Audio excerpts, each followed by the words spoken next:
This is Duplo. Name only.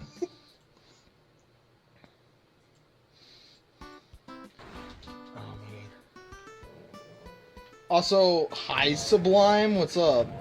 Also, yes, this is Zimmer Mountain, I just realized. Okay, let's have a look here, Ethel.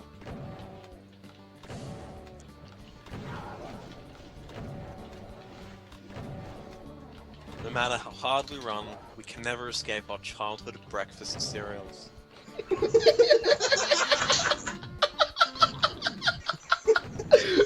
I'm dead serious, that article is fucking legendary. Now, Incredible. I don't want to admit this really, and what you're about to read is pretty much exactly true. Since I was a child, I've had a strong revulsion to Kaboom cereal due to what may be called an early childhood type of social dysmorphia and ultimately self-hatred.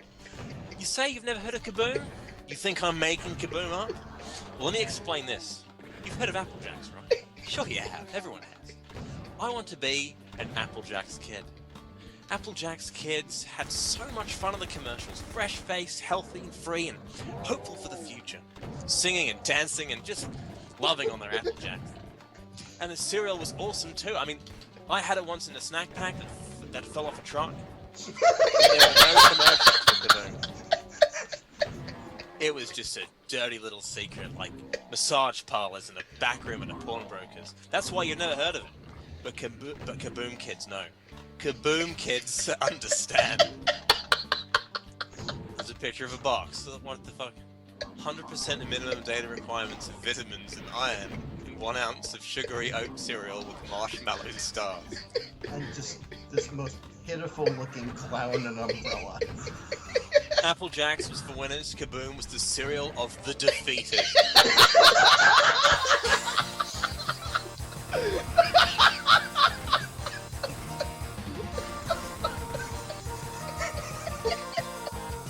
People who are coming up in the world, is that what this is for? People who are upwardly mobile? No. You missed a line. You missed a line here.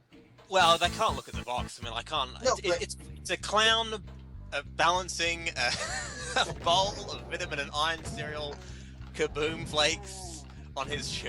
Okay. But the critical question: who is the intended demographic here? That's right. Okay. Kaboom is for people, children I mean, who have decided to give up on life. And it's a sad thing for a 6-year-old who have already thrown in the towel and said, ah well, the hopes and dreams of kindergarten are ultimately exposed. There's so much folly. Give me the Kaboom, Ma. I'm ready to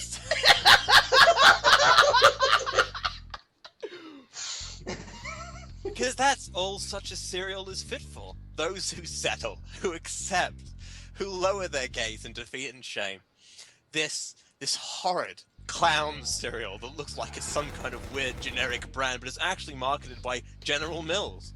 I suppose this was General Mills' attempt to tap the downscale demographic in 6-year-olds.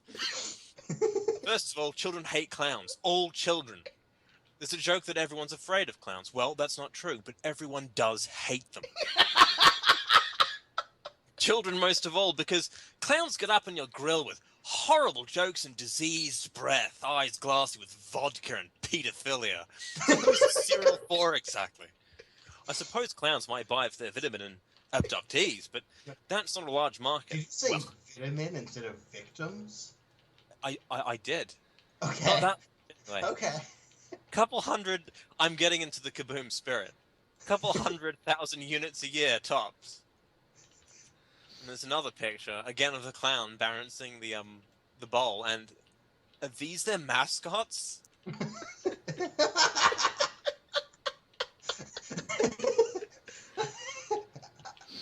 Oh Oh my god, I don't know how to. Okay, well, one's just a hippopotamus. Looks like he's there with a fucking. Oh yeah, I know what picture you're Eye. talking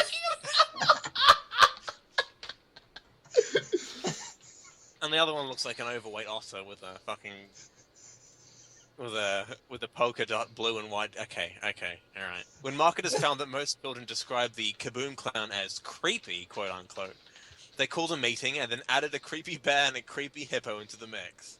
Note that the hippo is not really your classic circus animal, but this is in line with Kaboom's "Who Cares" design parameters. And look at the box. Look at the colors. They're horrible. And this was not a color scheme that was in vogue back in the day either. No. Among all the other breakfast cereals, Kaboom stood out as a cereal where the manufacturers simply were not even trying because they wanted to appeal to children who had already decided that track 3 in reading class was probably a bridge too far and not really worth the effort.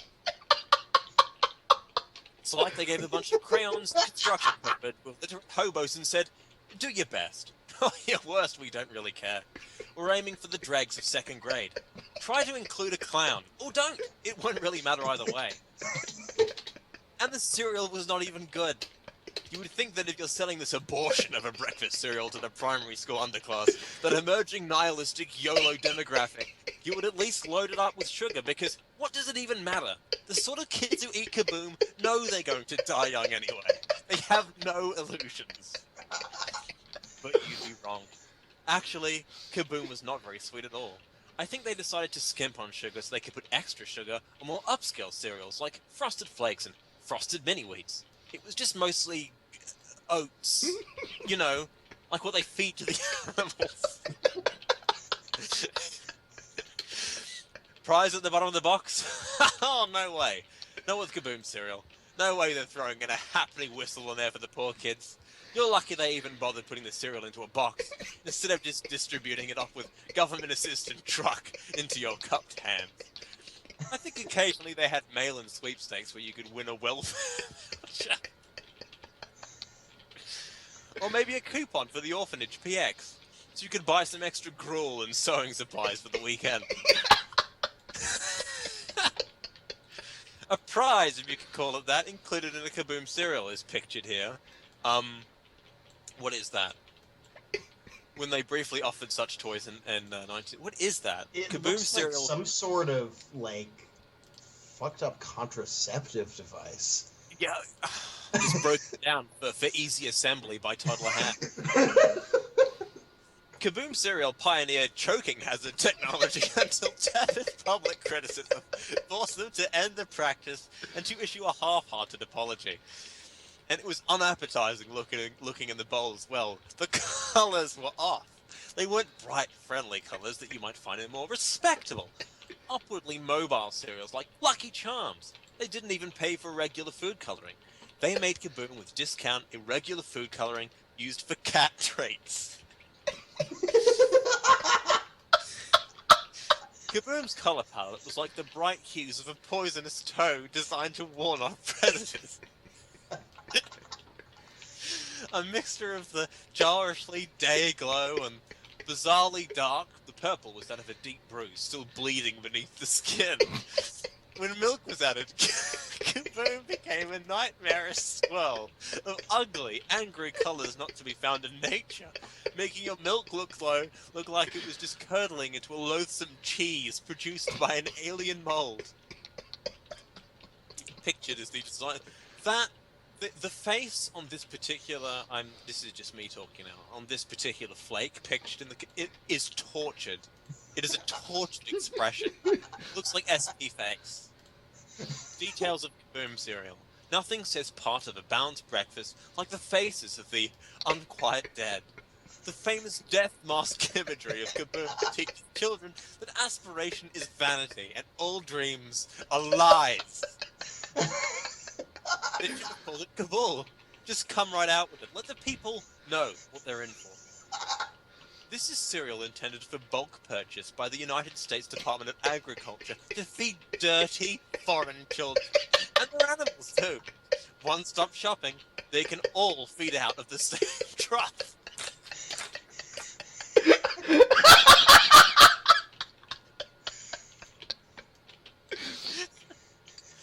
The cereal's cheap use was a humanitarian insult.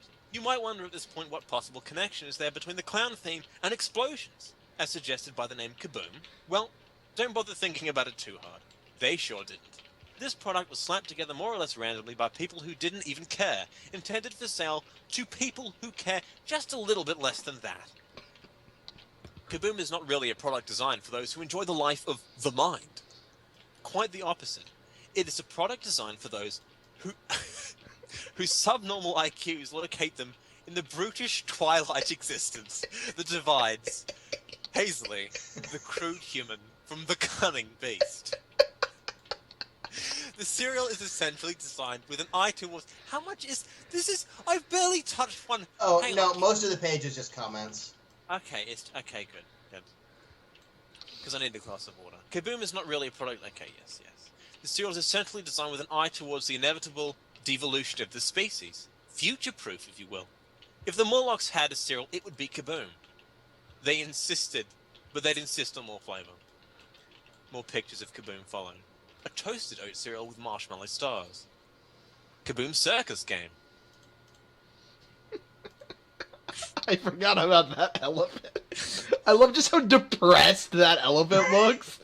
Like, look at that elephant. Like, what is going on with my life, man? Oh my god. And then the seal to the left of the elephant, like its eye, like we can only see one of its eyes, but like, they seem to be pointing in opposite directions. Yes, he wants off the stage. Not a single person there. It's 45% of some vitamins and iron. Way Their to sweet for the eyes. fitness. On nutrition, you know what 45% is in school? That's right. It's a failure.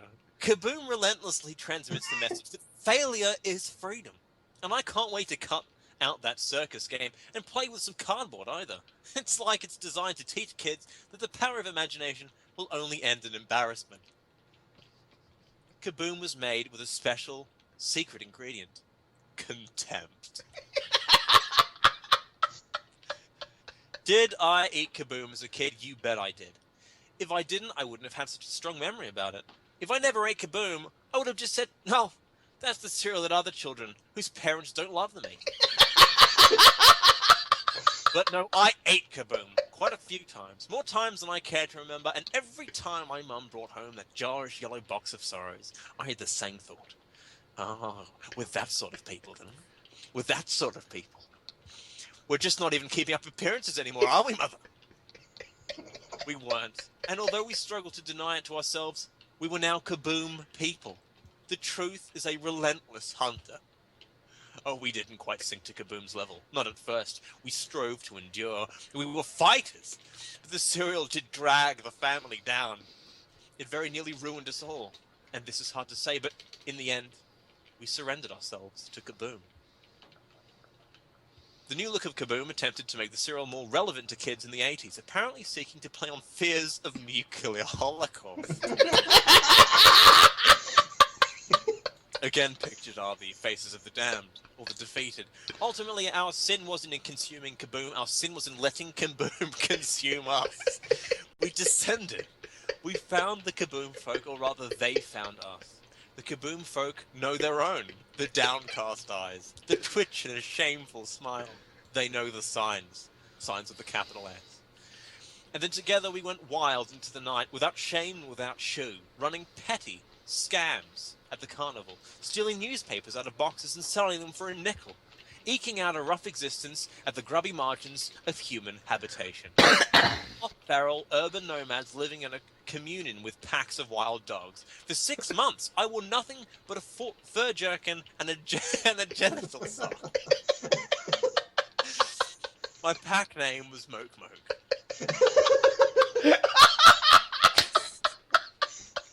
And each night we came back from our scavengings to our shelter pit to eat our Kaboom, our shabby bowl of weirdly coloured animal feed and shame. But we no longer cared. We were free. But it was not true freedom. It was only the dark, oaty freedom of Kaboom. A freedom I would not wish upon my worst enemy, or even the urban dogs who would fight us for pigeon carcasses.